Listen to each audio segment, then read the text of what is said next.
Good morning friends. இன்றைக்கி கிளாஸில் சில வேர்ட்ஸ் அண்ட் சென்டென்ஸ் ஹிந்தியில் பார்க்கலாம். வக்னா அவள், வக் கியா கர்த்தி ஹை அப்படின்னா அவள் என்ன செய்கிறாள். கர்த்தின்னு வரனால பெண்பால், அவள் என்ன செய்கிறாள்.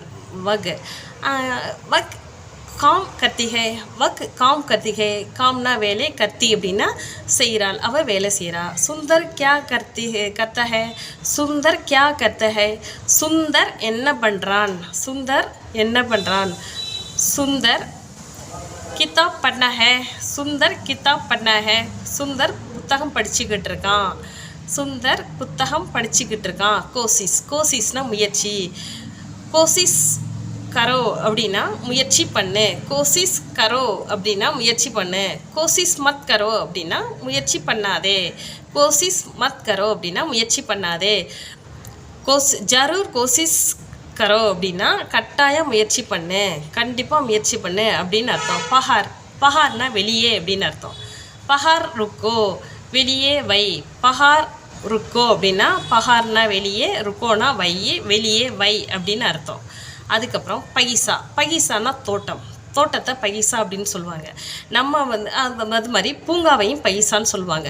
நம்ம அதாவது நம்மளுக்கு தேவைக்கு விளைவிக்கக்கூடிய ஒரு இடத்த தோட்டம்னு சொல்லுவோம். அதாவது சாப்பிட்ற பொருள், பூவு, மற்றபடி நம்மளுக்கு மரங்கள், நம்மளை சொந்தத்துக்கோ இல்லை விற்பனைக்கோ நம்ம ஒரு தனி மனிதன் வைக்கக்கூடிய இடத்துக்கு பேர் தோட்டம். அதே பொதுஜனங்கள் கூடி விளையாடும் இடத்தில் தோட்டம், அதாவது பூச்செடிகள், விளையாட்டு சாதனங்கள், இந்த மாதிரி உள்ள இடத்த, பொதுமக்கள் கூடி விளையாடக்கூடிய பொருட்கள், அந்த இடத்த பொதுமக்கள் நுகரக்கூடிய இடத்த நம்ம தோட்டம்னு சொல்ல மாட்டோம், பூங்கான்னு சொல்லுவோம். ஆனால் ஹிந்தியில் பகிசா அப்படிங்கிறது தோட்டத்தையும் சொல்லுவாங்க, பூங்காவையும் சொல்லுவாங்க. அதாவது ஹிந்தியில் வேர்ட்ஸ் கம்மி. இன்னொன்று பகிசாவையும் தோட்டத்தையும் பகிசான்னு சொல்லுவாங்க, பூங்காவையும் பகிசா அப்படிங்கிற ஒரே வார்த்தையில் தான் சொல்லுவாங்க. அவசிய, அவசியம்னா அவசியமாக. ஷயாத், ஷயாத்னா ஒரு வேளை, இன்கேஸ் அப்படின்னு சொல்லல, சயாத், சயாத் ஒரு வேளை. கேவல், கேவல்னா மாத்திரம், மட்டும் அப்படின்னு சொல்லல, கேவல். கேவல் 2 ரூபாயா அப்படின்னு சொல்லுவோம், 2 ரூபாய் மட்டும். கேவல் 2 ரூபாயா. ஏ கிதாப் கேவல் 2 ரூபாயா.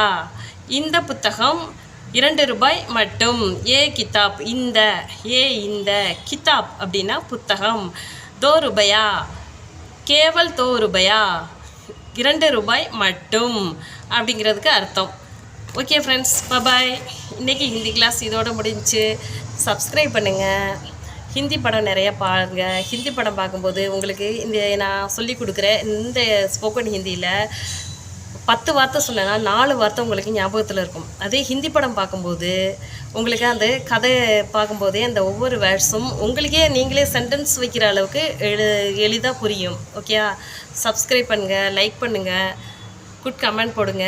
ஓகே ஃப்ரெண்ட்ஸ், பாய்.